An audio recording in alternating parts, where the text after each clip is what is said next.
These past 2 years, I have been through back-to-back surgeries and rehabilitation on both of my shoulders, first my left and then my right.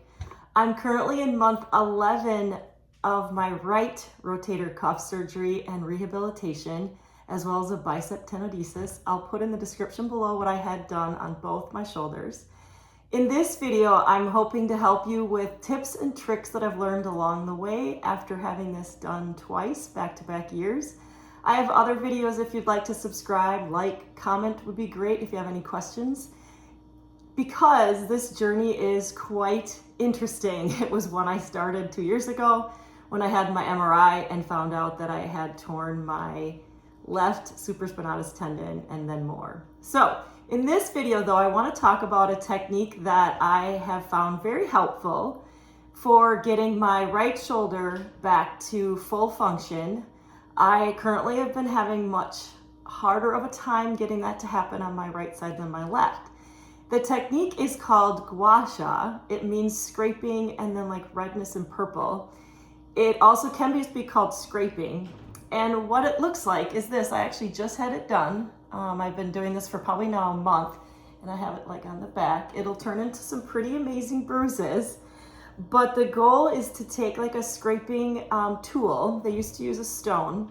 It's actually called an instrument-assisted soft tissue mobilization. I had to write it down. And what it does is it creates petechia, which is just like micro trauma. It increases blood flow, they believe, and it does create light bruising, but the goal is to get rid of possibly scar tissue or joint issues. And it is kind of a muscular skeletal technique for any kind of issue or disorders. So what happens is my physical therapist puts like some lotion on or whatever, and then uses a tool and scrapes and finds kind of where that very tough, it's probably scar tissue or tender muscle tissue that hasn't loosened up is, and then just rubs it until it creates these red marks. And usually the more red you get, the more that there was some tissue there that was very tense or tight. And it honestly has worked really, really well for me. I will also talk about in another video. If you'd like to comment, like, subscribe, that'd be great, because I'm going to keep doing these. In another video, I'll talk about how we also tried to do what's called dry needling on this side, and that did help also. My left side went kind of as planned, but it still did take me 6 months to a year to get back to full function. And this right side just has lagged behind and been much more difficult, more painful. In the description below, I'll put what I had done on both shoulders.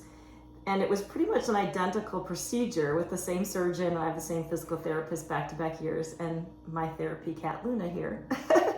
But what I'm hoping to do in these next videos is just share some techniques that I have used or she's distracting me.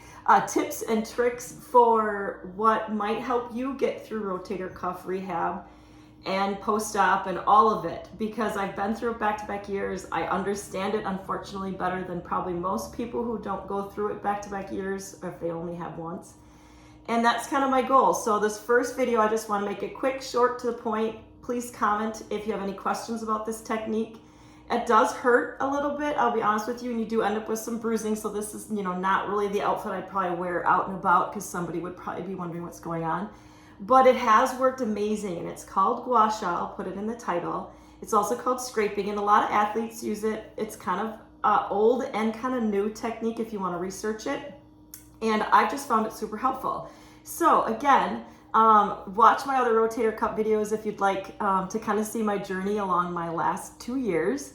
And if you're kind of here just to get some tips and tricks for rotator cuff rehab, maybe, or just any kind of athletic ability to get yourself back to full range of motion, I might hit some things that would help anybody with their physical therapy or back to their full range of motion and their happy life that they want to live. Like for me, getting back on my snowboard this next winter.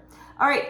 As I always say, stay positive, stay happy, and I'm going to also say stay persistent, because getting through sometimes these surgeries and rehab takes a lot of courage and patience and persistence.